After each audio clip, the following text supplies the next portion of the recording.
हिमालय के गोद में 3710 मीटर की ऊंचाई पर बसा दुनिया का दूसरा सबसे ऊंचा विष्णु मंदिर। जी हाँ, अभी हम हैं मुक्तिनाथ के प्रांगण में। ये जमे हुए नालियों को देखकर आप यहाँ का टेम्परेचर अंदाजा लगा ही सकते हैं। चांदनी रात और ये चांद और ये चमकता हुआ बर्फीला पहाड़, क्या नज़ारे। यहाँ की 108 धाराएं गौमुखी गंगा से निकलती है। ठंड है कि पूरा बर्फ जमा हुआ है। ओम नमो भगवते वासुदेवाय।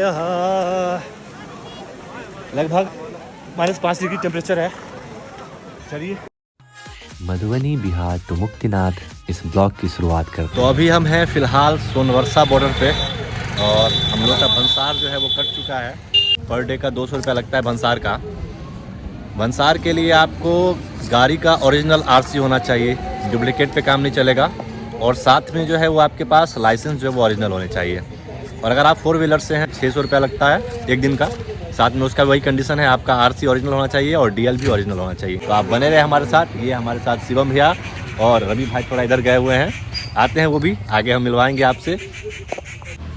तो फिलहाल हम लोग मुगलिंग से निकले हैं पोखरा के लिए और रास्ते में है यहाँ पे थोड़ा सा मैगी वैगी के लिए रुके हैं। मैगी वैगी खा के और थोड़ा सा व्यू यहाँ पे अच्छा था। हमारे रवि भाई अपने फ़ोन से इस व्यू को कैप्चर कर रहे हैं और अब निकल रहे हैं पोखरा के लिए।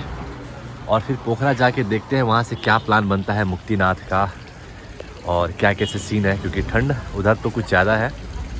यहाँ अभी फ़िलहाल पोखरा तक बहुत ज़्यादा ठंड नहीं है, लेकिन ये हमारे शिव भैया भी आ चुके हैं। चलिए हम आपको लेकर चलते हैं पोखरा और उसके बाद फिर लेकर चलेंगे Muktinath.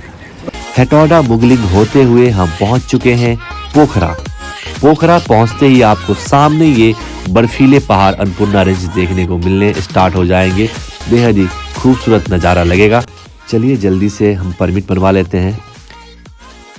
Welcome to Pokhara, pure as paradise. जी हाँ, अभी हम फिलहाल हैं पोखरा में और पोखरा में भी लेक साइड, उसी लेक साइड के जस्ट बगल में है नेपाल पर्यटन बोर्ड का ऑफिस। तो चलिए हम आपको लेकर चलते हैं नेपाल पर्यटन बोर्ड के ऑफिस में और वहाँ से सबसे पहले जो मुक्तिनाथ के लिए परमिट बनाना होता है वो बनवाते हैं। उसके बाद हम आपको लेकर चलेंगे मुक्तिनाथ। तो फाइनली हमारा जो परमिट है वो बन चुका है और अभी हम हैं पोखरा जो लेक साइड है।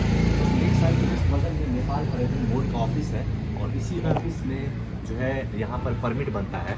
जब आप जाएंगे अपर मस्तांग, लोअर मस्तांग, ये कहीं भी यहाँ से अगर आप निकलते हैं मुक्तिनाथ जाएंगे तो यहीं से परमिट आपको बनाना पड़ता है। परमिट बनाने के लिए जो है वो डॉक्यूमेंट किन किन चीज़ों की ज़रूरत पड़ती है। एक तो वैलिड आईडी आपके पास होना चाहिए, कुछ भी, चाहे वो ड्राइविंग लाइसेंस हो, आधार कार्ड हो, वोटर आईडी हो, कुछ भी। और साथ में आपको 2 फोटो होना चाहिए। 2 फोटो और ड्राइविंग लाइसेंस ये ज़रूरी है, या कोई भी एक डॉक्यूमेंट। और आपको एक पर पर्सन जो है वो 1000 रुपये एक परमिट का लगता है। अब बहुत सारे लोगों का क्वेश्चन होता है कि ये परमिट जो है वो वैलिड कितने दिन तक रहता है। तो ये एंट्री पॉइंट और एग्जिट पॉइंट पे डिपेंड करता है कि आप एंट्री और एग्जिट सेम डेट में कर जाते हैं या 2 दिन में, 4 दिन में, 5 दिन में करते हैं। अगर आप एक बार इन कर गए और फिर आउट कर गए तो ये आपका परमिट जो है वो फिर इनवैलिड हो जाता है। और आप अगर इन करते हैं और इन करके 2 दिन 4 दिन रहते हैं और फिर वापस आते हैं तब तक इसका वैलिड रहता है। लेकिन साथ में आपको ये भी ध्यान रखना है कि आपने जो भंसार लिया है वो कितने दिन का है आपका। जैसे बाइक का परमिट होता है या कार का परमिट होता है भंसार, वो कितने दिन का है। अगर आप बाई बस आते हैं या किसी अदर ट्रैवल एजेंट के थ्रू आते हैं तब इन सब चीज़ों की ज़रूरत नहीं है। और यहाँ से हम चल रहे हैं अब आगे, आपको लेकर चल रहे हैं मुक्तिनाथ। एक रूट है जहाँ से आप मुक्तिनाथ और तो गंदरुक वाला जो रास्ता है एक बहुत ही ऑफ रोडिंग वाला है। तो अगर आप उस रास्ते से जाते हैं तो इसी परमिट पे आपका हो जाएगा। लेकिन एक जो NH बना हुआ है, अगर आप उस रास्ते से जाते हैं तो उसके लिए फिर अलग से परमिट आपको लेने होंगे, अलग से पे करने होंगे। तो चलिए मिलते हैं हम आपको आगे। जमसम पहुंचने से लगभग 30-32 किलोमीटर पहले एक चेक पोस्ट आता है जिसका नाम है धासा। यहाँ पर जो है वो जो परमिट होता है वो और जो आपने भंसार कटवाया है एंट्री करवाना होता है। उसके बाद फिर आप यहाँ से जाते हैं। ये बर्फ से ढके हुए चादरों वाली जो पर्वत है, पहाड़ है। अंधेरा हो चुका है। दिन का समय होता तो शायद चांद नहीं दिखता, लेकिन ये व्यू और साफ दिखता। ये चांदनी रात और ये चांद और ये चमकता हुआ बर्फीला पहाड़, क्या नज़ारे हैं, हा मनमोहक। तो अभी हम लोग मारफा विलेज में घूम रहे हैं और ये विलेज बहुत ही खूबसूरत बसाया हुआ है। ये हमारे शिवम भाई, ये हमारे रवि भाई और मैं कमेंट्री कर रहा हूँ पीछे। ये आप देख सकते हैं, ये सेब का पेड़ है, लेकिन अभी सेब का सीज़न ख़त्म हो चुका है, इसलिए इसमें सेब लगे हुए नहीं दिखेंगे आपको। बहुत ही खूबसूरत ये विलेज। आज रात हम मारफा में ही रुके हुए हैं, कल यहाँ से निकलेंगे मुक्तिनाथ के लिए। ठंड बहुत ही ज़्यादा है यहाँ पर, टेम्परेचर 0 डिग्री। आप मेरा गेटअप देख के समझ सकते हैं कि जब मैं इसको टच करता हूँ ऐसे लगता है जैसे कि ये बर्फ़ से निकाला गया हो, इतना ठंड है। क्योंकि देखिए इसको थोड़ा सा, कितनी ठंडी है कि पूरा पैक करके चलना पड़ रहा है। बहुत तेज चल रहा है। हाँ बहुत तेज़ हवा है और भी ठंड है, एकदम चिल्ड। अगर आप आते हैं मुक्तिनाथ के लिए और अगर सेम डेट में आप मुक्तिनाथ नहीं पहुंच पाते हैं तो इस मारफा विलेज में आप रुक सकते हैं और इस मारफा विलेज की जो खूबसूरती है उसको आप इंजॉय कर सकते हैं। सुबह के 8 बज रहे हैं और मारफा विलेज से ये हमारा होटल था, होटल मारफा होम। यहाँ हम लोग रात में स्टे किए थे क्योंकि रात थोड़ा ज़्यादा हो गया हुआ था। और यहाँ से मुक्तिनाथ का जो डिस्टेंस है वो 1 घंटे का है, लगभग 45 मिनट से 1 घंटे में हम लोग पहुँच जाएंगे। और हम लोग को सुबह का नज़ारा देखते हुए जाना था, तो यहाँ से हम लोग निकल रहे हैं, आगे ले चलते हैं आपको मुक्तिनाथ। ये हमारा बाइक स्टार्ट हो चुका है, थोड़ा सा इंजन को हीट कर रहे हैं, गर्म कर रहे हैं। ये हमारे साथ रवि भाई भी तैयार हो रहे हैं, शिवम भाई तैयार हो चुके हैं। और टेम्परेचर काफ़ी डाउन है यहाँ पे, तो इसीलिए जो लेयर्स थे, -10 डिग्री जैकेट, राइडिंग जैकेट, उसके अंदर जो है वो थर्मल, फिर नीचे भी आप देख सकते हैं विंड को रोके इसके लिए मैंने जो रेन पैंट होता है वो चढ़ा रखा है। बाकी हम लोग पूरी तैयारी के साथ हैं और मुक्तिनाथ में टेम्परेचर -7-8 डिग्री के आसपास है। तो हमारा जो 2 बड़ा लगेज था वो हम यहीं पे छोड़ दिए हुए हैं, क्योंकि 12 बजे तक हम लोग चेकआउट कर सकते हैं। और 8 बजे यहाँ से निकल रहे हैं और यहाँ से चलते हैं मुक्तिनाथ। और यहाँ से रास्ते भी बहुत खूबसूरत हैं, वो हम आपको दिखाएंगे, बर्फीले पहाड़ और बाकी आपने पीछे देखा ही। तो चलिए बनते हैं, आपको हम मिलते हैं रास्ते में और उसके बाद मुक्तिनाथ। ओह क्या नज़ारे हैं, रियली मिनी लद्दाख का फील पूरा देता है ये। ठंड तो काफ़ी है, मेरा एक हाथ निकालना पड़ रहा है ग्लव्स से, तो पता चल रहा है कितना ठंड है। ये ठंड की वजह से मेरा हाथ काम नहीं कर रहा है। शूट तो कर रहे हैं लेकिन बहुत मुश्किल हो रहा है। आवाज़ भी आप लोगों को शायद धीरे सुनाई दे रहा होगा क्योंकि हवा भी बहुत तेज़ है। तो अभी हम लोग जा रहे हैं मुक्तिनाथ और बीच में आप देख सकते हैं क्या खूबसूरत नज़ारे हैं। पीछे स्नो माउंटेन, इधर भी पूरा बर्फ़ से ढके हुए पहाड़, इधर भी मेरे पीछे पूरा बर्फ़ से ढके हुए पहाड़। वाह बहुत खूबसूरत नज़ारा लग रहा है। रियल एडवेंचर सच में है मस्तांग, आपको आना चाहिए मुक्तिनाथ। तो आपको हम पूरा व्यू दिखा रहे हैं अभी। ये मारफा विलेज से थोड़ा सा हम निकले हैं और ये स्नो कवर्ड पूरा माउंटेन आप देख सकते हैं। हाँ ये हमारे शिवम भैया नीचे उतर के एंजॉय कर रहे हैं इस वेदर को, पीछे आप देख सकते हैं। ये हमारा रवि भाई साइड है, वो पत्थर में चुन रहे हैं कि कहीं हीरा मिल जाए। हाँ रियली ऑसम, शानदार। चलिए आगे और भी अच्छा नज़ारा मिलेगा। मारफा विलेज से निकलते ही कुछ दूर ऑफ-रोडिंग करने के बाद आप पहुंचते हैं जॉमसॉम। आप चाहे तो यहाँ भी नाइट स्टे कर सकते हैं और अगर चांदनी रात हो तो ये चमकते हुए बर्फीले पहाड़ रात को कुछ अलग ही सुकून और एक अलग ही आनंद देंगे आपको। जॉमसॉम से निकलते ही आपको थोड़ी दूर आगे चलने पर मिलेगा ACA चेक पोस्ट, जहाँ पर आपको अपने परमिट चेक कराने होते हैं। यहाँ पर आपकी एंट्री होती है और इसके बाद जो यहाँ से बाएं रास्ते हैं यही आपको लेने होते हैं और चलते ही आप पहुँच जाते हैं मुक्तिनाथ नगर पालिका में। आप इन कर जाते हैं। यहाँ के रास्ते कुछ पथरीले, कुछ ऑफ रोडिंग, कहीं बहुत ही शानदार रास्ता भी मिलेगा आपको। बाकी आप ये मेरे पीछे का, मेरे बगल का, मेरे सामने का व्यू आप देख सकते हैं। Just like a mini Ladakh. यूं ही नहीं मुस्तांग को मिनी लद्दाख कहा जाता है। बहुत ही खूबसूरत आपको रास्ते भी अच्छे मिलेंगे, ऑफ रोडिंग से भरे हुए रास्ते भी मिलेंगे और ये जो आकर्षक स्नो कवर्ड माउंटेन मिलेगा, ये बेहद ही आपको एक अलग ही आनंद। मारफा विलेज से हम पहुंचे जॉमसम जॉमसम से पहुंच रहे हैं कागबेनी। जी हाँ, अभी मैं हूँ मुस्तांग जिले के कागबेनी जगह पर, जो मुक्तिनाथ जाने के रास्ते में आता है और एक बेहद ही खूबसूरत टूरिस्ट स्पॉट है। यहाँ आप रुककर इन जगह को एंजॉय कर सकते हैं। हमारे पीछे आप चारों तरफ देख सकते हैं स्नो कवर्ड माउंटेन, साथ में स्कूली बच्चे शैक्षिक भ्रमण पर आए हुए हैं। अगर आप लद्दाख नहीं जा सकते हैं, क्योंकि लद्दाख हमारे यहाँ से काफ़ी दूर हो जाता है और उसके लिए बजट भी ज़्यादा चाहिए होता है, तो आप मुक्तिनाथ जरूर आए, मस्टंग जरूर आए। यहाँ आपको मिनी लद्दाख का फील जरूर मिलेगा। बहुत ही शानदार नज़ारा। तो चलिए अब हम आपको लेकर चलते हैं यहाँ से मुक्तिनाथ। बाकी रास्ते में भी जो व्यू आएंगे वो हम आपको दिखाएंगे। बहुत ही शानदार नज़ारा।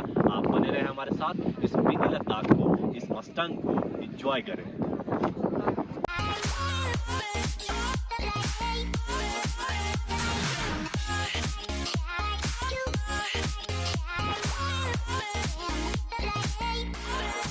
ये रास्ते ऐसे हैं कि क्या ही बताऊं मैं।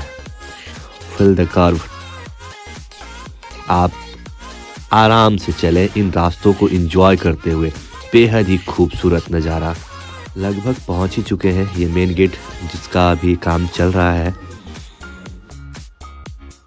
इन जमी हुई नालियों को देख के आप अंदाज़ा लगा ही सकते हैं कि यहाँ पर ठंड कितना ज़्यादा है।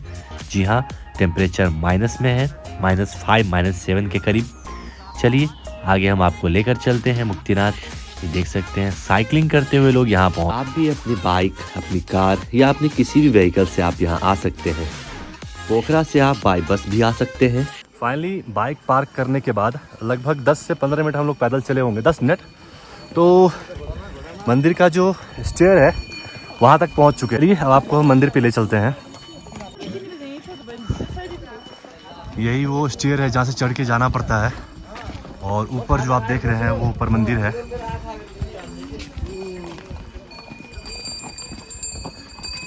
जब भी आए तो जब भी चढ़े तो थोड़ा आराम से चढ़े, और कोशिश करें कि जो आपके अंदर बहुत ज़्यादा जो है वो, जैसे हमारे रवि भाई बहुत ज़्यादा वो कपड़ा डाल लिए हुए हैं अंदर, तो इनको चढ़ने में थोड़ा सा है। सिर्फ एक इनर है और एक ऊपर ये जैकेट है, तो मुझे चढ़ने में उतना दिक्कत नहीं हो पा रहा है।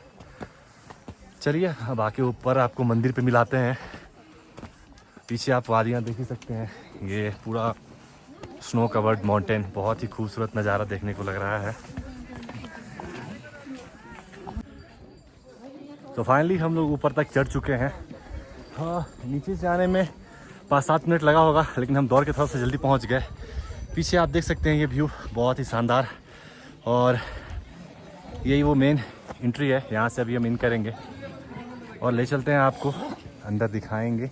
और वो जो 108 जो गोमुख जल धाराएँ हैं वहाँ भी आपको ले चलेंगे। ये नीचे हेलीपैड भी बनाया गया हुआ है। पीछे का नज़ारा कुछ बहुत ही शानदार देखने को लग रहा है। हिमालय की गोद में 3710 मीटर की ऊंचाई पर बसा यह नारायण को समर्पित मंदिर। जी हाँ, हम अभी हैं मुक्तिनाथ के प्रांगण में। मुक्तिनाथ का अर्थ होता है मोक्ष का नाथ या मुक्ति प्रदान करने वाले भगवान। चलिए हम आपको लेकर चलते हैं इस कैंपस में और सारा चीज यहाँ का आपको दिखाते हैं। यही है मुक्तिनाथ मंदिर, और जो 12 बजे से ही बंद हो जाता है कुछ टाइम के लिए। और इसी के बगल से आप भीड़ देख सकते हैं। ये मंदिर है, ये मंदिर का कैंपस। यहाँ टेम्परेचर भले ही -5 डिग्री है, बट हमारी जो एनर्जी है वो यहाँ आने के बाद बहुत पॉजिटिव हो चुकी है। इसीलिए हम इस -5 डिग्री में भी नहाने के बाद ही पूजा करेंगे। गोमुख जल धाराएं जो है वो निकल रही हैं।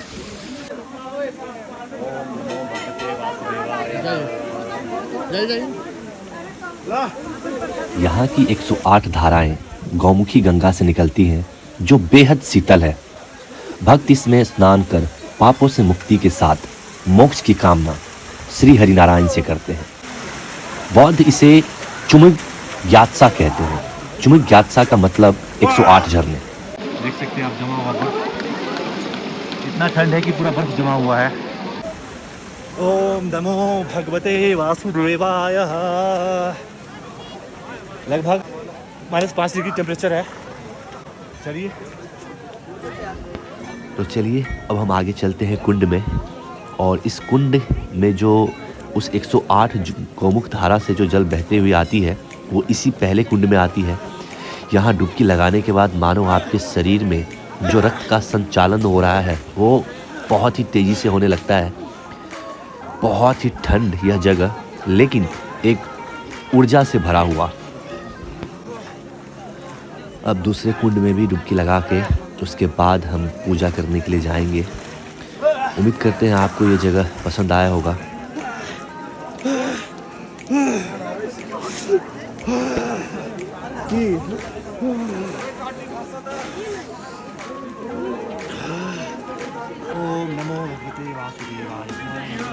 अगर आपको हमारा ये वीडियो पसंद आया हो बिहार टू मुक्तिनाथ, तो अपना प्यार, लाइक, शेयर और सब्सक्राइब कर जरूर दें। धन्यवाद।